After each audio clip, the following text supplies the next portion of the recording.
Hi, I'm Petri, and in this tutorial I'll be explaining how to create characters for CrewBoom using the Giygas method. This tutorial, aside from outlining the creation of simple characters, will also delve into the making of more complex ones, including the addition of dynamic bones, usage of multiple models for a single character, and the much dreaded process of making fingers work properly. The tutorial, however, will not cover the intricacies of making the models like rigging, weight painting, etc. There's plenty of resources that explain how to model, rig, and texturize your own characters in Blender, and this tutorial would be much longer than necessary if I were to delve into those. Without further ado, let's get into it. I'll leave everything that you need to download in the description, so make sure to grab the files before following along. Alright, let's set up Blender first. Open Blender and go to Edit and then Preferences. Select the Add-ons tab in the left and then click on Install at the top. Search for the zip files of the add-ons we downloaded earlier, you don't need to unzip them, and then click on Install Add-on. Once you have installed them all, type their names in the search bar at the top and click on the checkbox next to their name to enable them. After you're done, close the Preferences window. If everything went correctly, you'll now be able to see a reverse method under Files, Import and Export. Okay. It's finally time to create the character. If you have decided to use a pre-existing model, be it from BRC or elsewhere, click on File, Import, and import according to the extension of your model files. Attention!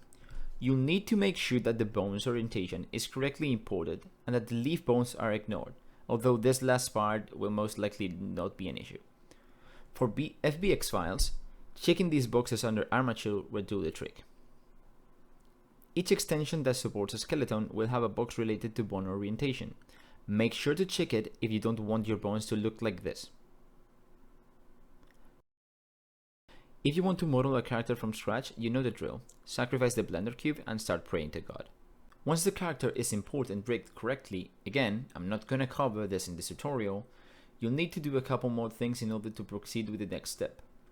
First, you have to rename the hollowing bones to these names exactly. There should be an image on screen right now. If you don't need the fancy additions like blinking, multiple models, or functional fingers, you can skip to the export part. For those who want that little extra, let's get to it. First of all, blinking. It's pretty straightforward to do and is not prone to causing errors. In order to add blinking, all you need to do is go to Object Mode, select your mesh, and go to the Object Data Properties tab. Inside of the tab, go to Shape Keys and click on the plus button to add two keys. They must be called Bases and Blink. I'm not entirely sure if they are case sensitive, but just in case, rename them to be fully lowercase. For the sake of the example, I added this plane in front of the eyes of my character. This will simulate the blink state. I'm gonna make it so that my character shows this plane when it's blinking and doesn't when it's not.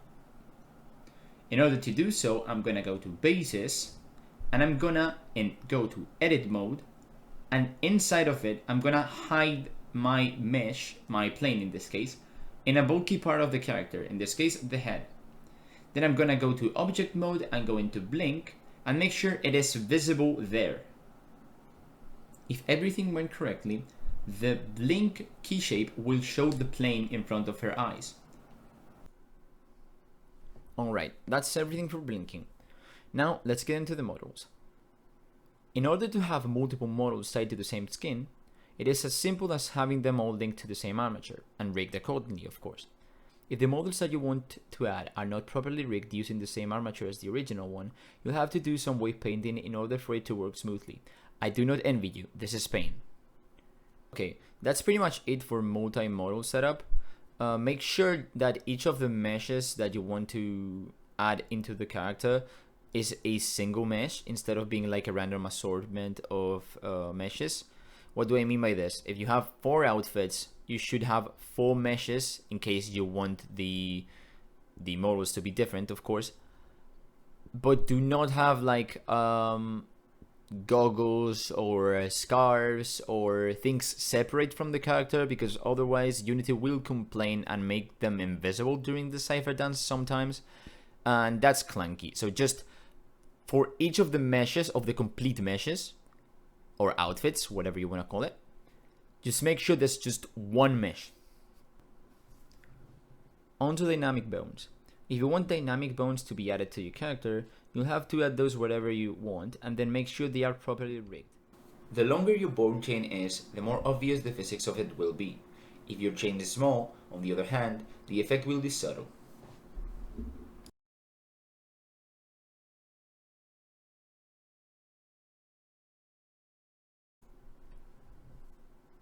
Finally, we are going to do fingers.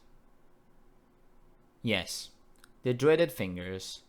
Okay, the quick explanation of why the bone rolling process is necessary is basically that bones have a way of rotating around each axis.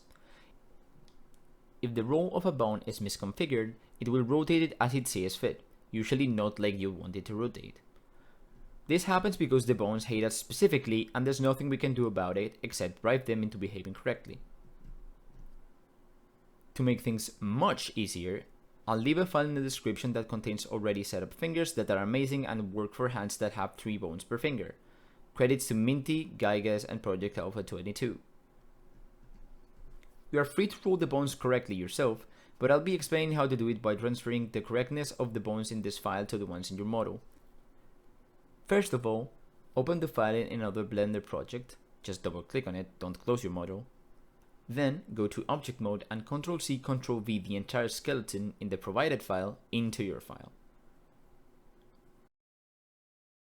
Now, before proceeding, make sure to call all of the bones exactly as the ones in the provided skeleton, from the shoulders to the tip of each finger. If you don't do this, the fingers will just not work once exported to Unity.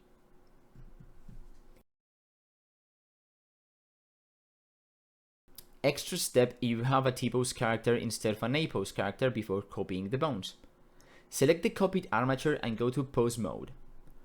Rotate around each shoulder by 45 and minus 45 degrees so that the armature is doing a T-pose. Select all bones by pressing A and go to pose, apply, and apply as rest pose.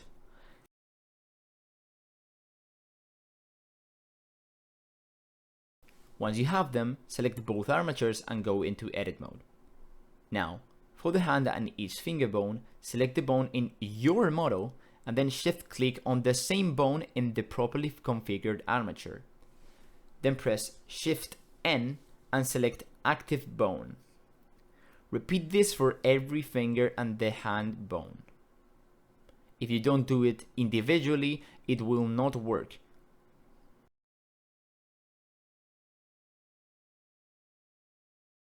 If you want to make sure that the bone rows are correct, go to Viewport Display in the armature and select Axis. Do the same for the provided armature. Check every finger and the hand to see if the bone rows are similar.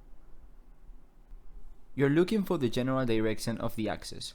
For example, if in the provided armature the Z-axis is pointing upward, you're looking for your fingers to point upwards too.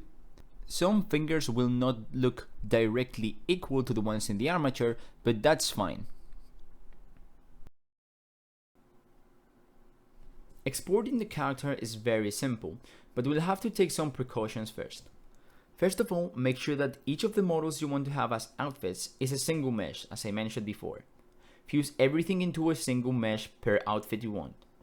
If you don't do this, it's probable that Unity starts crying later on, and that the cipher dances and outfit changes make your character blink in and out of existence. Second of all, in object mode, select your armature and everything inside and press Ctrl A, then all transforms.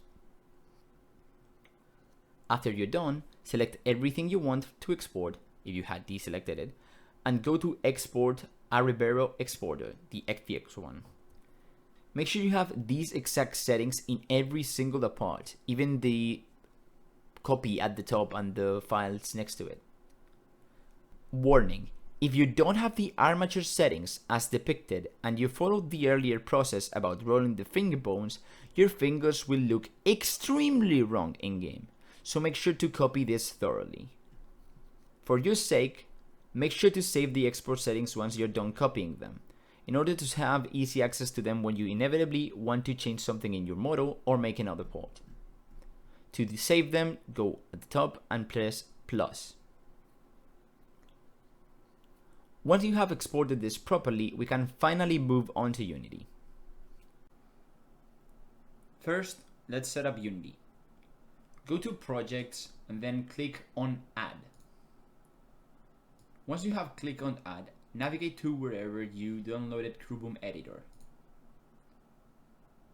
Unzip it if you haven't, and then click on the folder, then click on Open. This will add the Unity project. A pop-up will appear on screen saying that you're missing the Unity version used for this project. The Unity version should be 2021-3.27F1. Click on Install Version at the bottom. If you don't have Visual Studio Community, you can install that at the top if you need to. Otherwise, uncheck the box and just press Continue. Agree to the terms and click Install. Open the project and navigate to the Characters folder. Once here, you will need to make a new folder, right-click, create new folder, for each new character you make. If you don't create a new folder, Unity will throw a tantrum later down the line. You have been warned. Inside this folder, right-click and select Import New Asset. Navigate to wherever you exported the FBX from Blender and open it. After that, click it and navigate to the inspector at the top. On the Model tab, click on Legacy Blend Shape Normals if you added blinking. Sometimes it works without it, but better be safe than sorry. Under Rig, click on Animation type and select Humanoid. Then apply the changes. It will sometimes complain, do not worry. Click Configure, and once inside, make sure to go to the left hand and right hand and remove every link by double clicking and pressing Delete. Or you can just download this extra file in the description and load it from the bottom, and it will do it automatically for you. If the model still complains and says it's not on T-pose, click on Pose, enforce T-pose and apply, then click Done. Once outside again, go to Materials and extract the materials and textures of the model. If you didn't set them up properly in Blender, do not worry, we can do it manually. Just create textures and material folders in that case. After having done all of this, right-click the character package, go to the very top and click on CrewBoom Create Character from Model. If you see your character, even if it's missing textures, click on it until the spray can and phone are visible. Then scroll down at the right. If all the warning signs you see are orange and under the Outfit section, we did the export correctly. If you see more wording than those, remove the entire character folder and start from the last step. Unity is weird sometimes. If you did the last step and it didn't fix it, or if you didn't see your model whatsoever when you created the character, go back to the Blender export step and make sure you exported the armature and models correctly. At any point during what I'm going to talk about now, you can select Preview Character to check out how the character looks so far, if it didn't complain. To do so, just select whatever mesh you want to be displayed in each of the outfits and it should stop complaining. Alright, let's start with the customization. Go to your materials and select the shader type at the top of each of them. You can use whatever Unity shader you think looks cool, but if you want the characters to look akin to those inside of the game, go to Undo CrewBoom and select Game Character as your shader. Repeat for each material in your character. If you didn't previously extract the materials, simply right-click inside the folder and go to Create Material and select the shader. Then duplicate this for as many materials as your model requires, and manually set the texture at the top of each of them.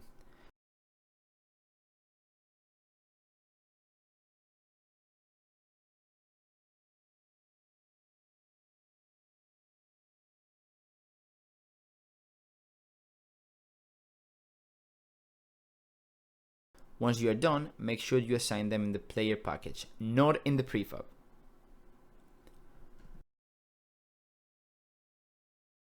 Whenever you are satisfied with the textures of your character, select the prefab again, click on the model until the spring can and mobile are shown, and scroll down to the character properties.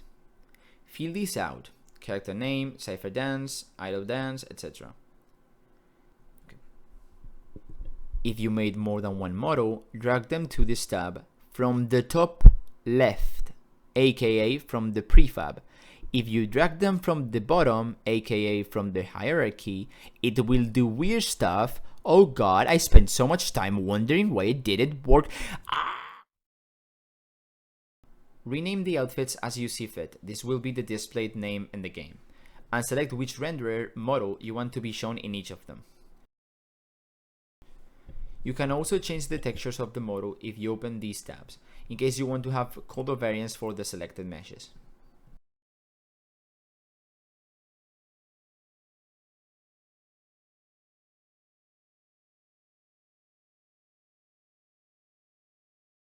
At the bottom, you can customize the values of the character graffiti, the size 1:1.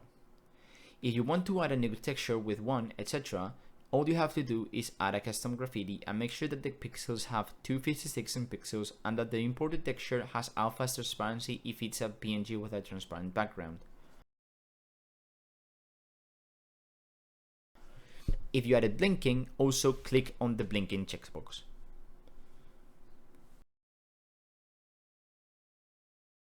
Here at the bottom, you can modify the transforms of the mobile, spray can, boost, etc. I recommend you leave these top ones untouched and that you focus on these. In order to change them, lock the character at the top right and double click on each of the props. If you want to see the boost, also tick this box. The props are finicky and getting them to have the correct rotation is mostly trial and error, unless you directly exported the BRC character empties, which we didn't do if you follow the tutorial. If you also want to modify how the skates look on your character, go down here and click on inline skate offsets and do the same as with the other props. If you want to add custom voices to your character, click on the custom voices box and place the voices instead inside of each of the tabs.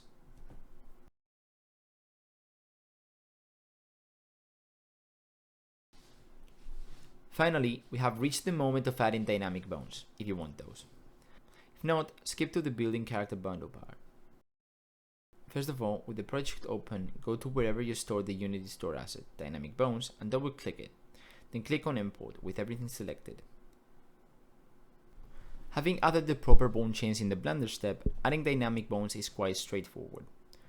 On the character prefab, go to the last bone in the chain you want to give physics to. Click on it and on Add Component, then search for Dynamic Bone and add it. Then at left, search for the first bone in the chain and drag it to root. Everything from this point on is trial and error. The variables are fairly simple and self-explanatory. Damping is the amount of the bones that are slowed. The lower it is, the faster bones return to the position, etc. Elasticity is how much effort the bones put into recovering their initial position, and stiffness is how much of their original rotation they are forced to maintain. The distribution values are for more advanced things.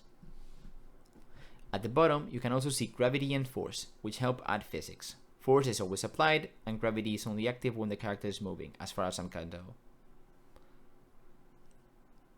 I have not touched the rest for anything. Note: since the dynamic bones are stubbed in this project, the preview will not display them properly. To test how the dynamic bones look on your character, you have to import it into the game and use trial and error until you find a configuration that satisfies you. This is the main reason why I'm covering dynamic bones last. It's easier if you make sure everything else works properly and is correctly set up before you start tweaking values. I'll put up the configuration I use for her on the screen so that you can use it as a base for your trial and error.